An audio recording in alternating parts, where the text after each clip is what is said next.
Hi, welcome back to the channel. In today's video, I'm going to be sharing with you the Puzzle Plait plus 3 different games that you can play with your dog. So let's get started.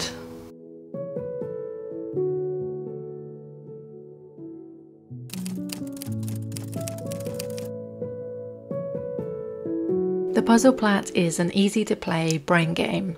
You'll find roomy treat pockets along the full length of the plait. Simply insert treats into the pockets for your dog to enjoy snuffling out as a slow feeding puzzle activity, and you can also poke treats in between the plait folds.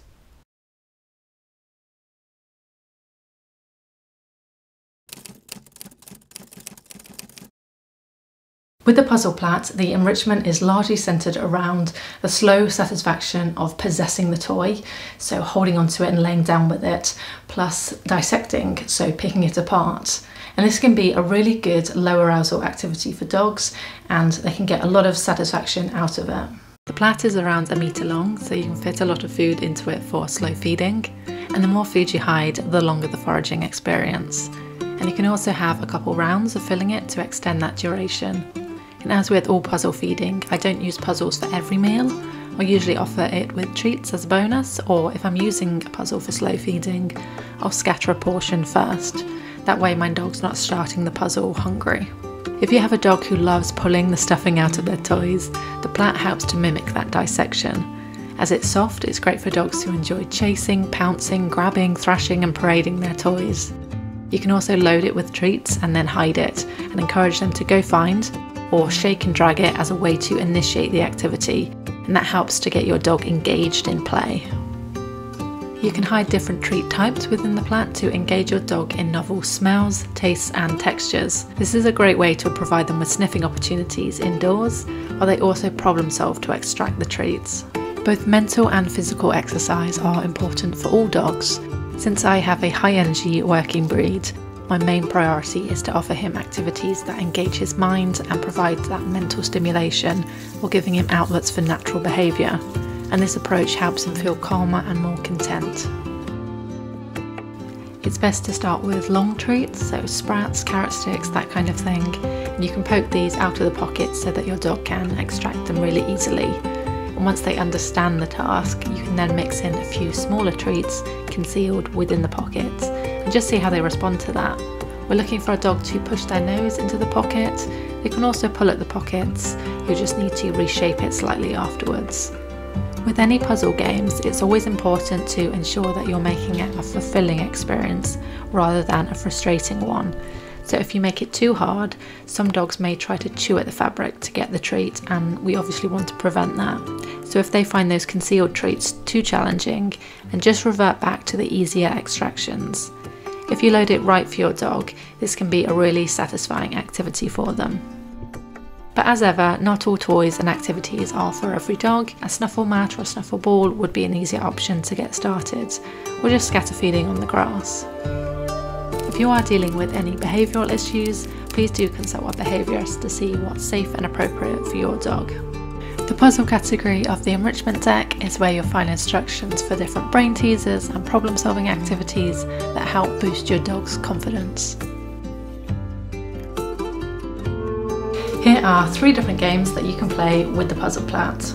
All you need for this are a couple of toilet roll tubes, and I've cut these lengthways just to fit them over the top of the plait, as it is the supersized version. And this adds an extra layer of problem solving, where the dog has to work out how to push the tubes out of the way to access the plait treats.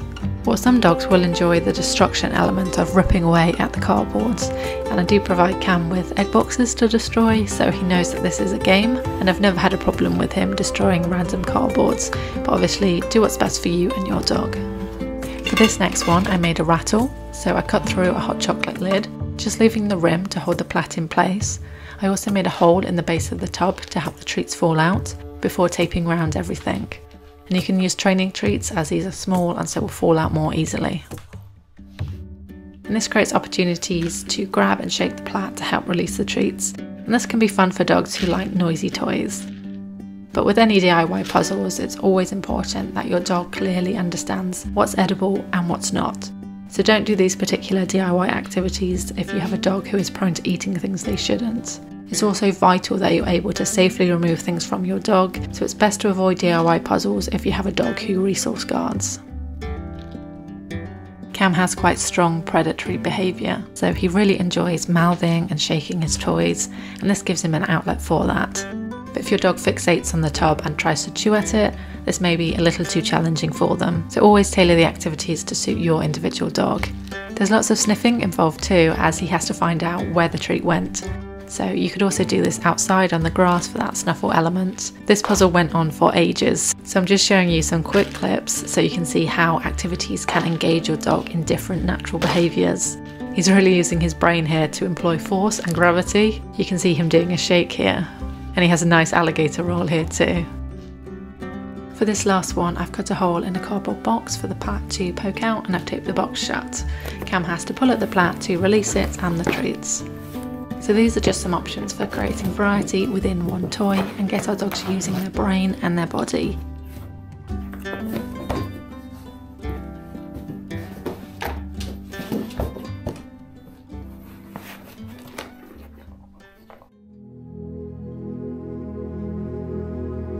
You can find the puzzle plat in the toy section of my online store, and if you want any more games, activities and bonding exercises, check out the deck for easy everyday enrichment prompts. Thanks so much for watching. I really hope that you enjoyed this. If you did, please hit the like button, that would be much appreciated, and leave me a comment and let me know what your dog most enjoys. Cam really loves dissecting his toys. You can see such focused intent when he gets to do that. And remember to subscribe and hit the bell icon if you want to get notified when the next video goes live. Enjoy your time together, and I'll see you soon.